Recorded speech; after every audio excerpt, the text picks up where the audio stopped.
All right. Black mayors are quietly leading America's crime decline. I'm loving this, Mike. I love seeing these black mayors becoming so successful. Mm. And they're doing it through um, basically providing programs for youth to go somewhere and do something and get training and education, and they're just making resources available.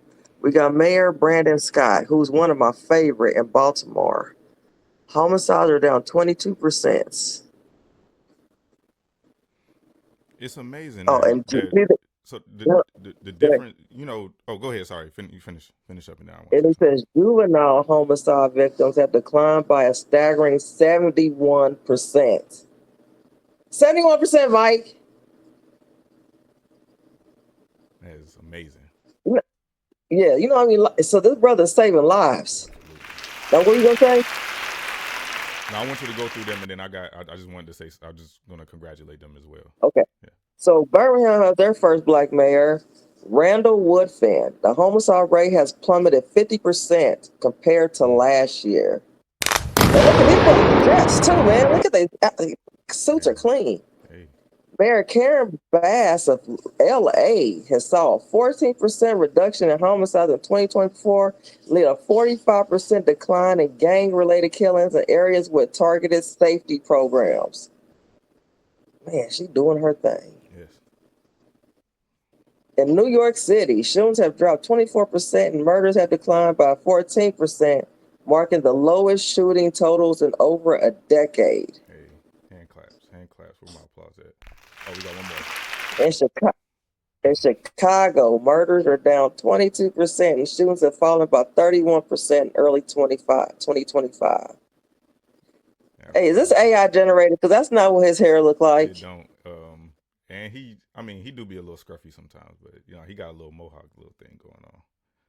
Yeah. In Atlanta, violent crimes have dropped nearly 16% in 2024 under Andre Dickens. Absolutely.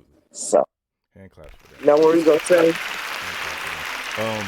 So what I was gonna say is, I mean, it's amazing that when you look at violent crime and how to solve crime, they always look at how to stop or how to get the bad actors off of the street versus actually going to the source of the crime.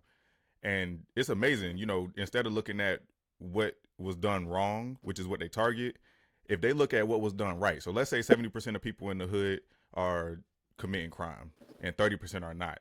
Let's look at, instead of looking at the 70%, let's look at the 30% who's doing right and see if we can replicate that amongst the rest of the 70%. And most of the time, it's the same thing that happens in white communities. A lot of white communities or wealthy communities, they are able to put their kids in activities that cost money. Karate costs money.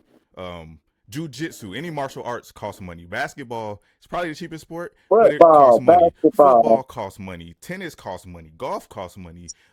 Band or music lessons cost money. Anything that you want to put your kids in is expensive. So if you're in a poor or impoverished neighborhood, you don't have access to that stuff because you can't afford it.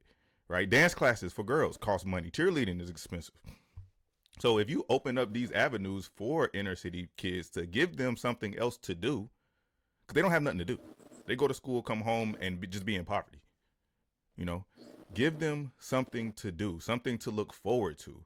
I can't tell you how many kids when I worked at that alternative school would tell me, "Hey, Mr. Ferry, I just want to make it to 21." They 16. What you talking about? It's 21 right around the corner. What you mean you want to just make it to 21? What else you gonna be doing when you're 21? They just want to make it to 21. You know, so they don't have nothing else on their mind but survival. They in survival mode from the time they 8 years old. So yes, we need That's them to sad, man. have something else to do. They don't have nothing to do. Put them in a program. Put them in martial arts. Put them in gymnastics. Bring these instead of spending money on welfare projects, which sometimes we need, but instead of spending money on that, let's spend money on activities for the kids to do. That's the next generation. You give them something to do, they'll do something. They don't have nothing to do, and nothing's presented to them, but selling drugs. So yeah, shout out to these mayors, man. They're actually doing something that can actually benefit the community. So Another Hancock. Yes. What else you got?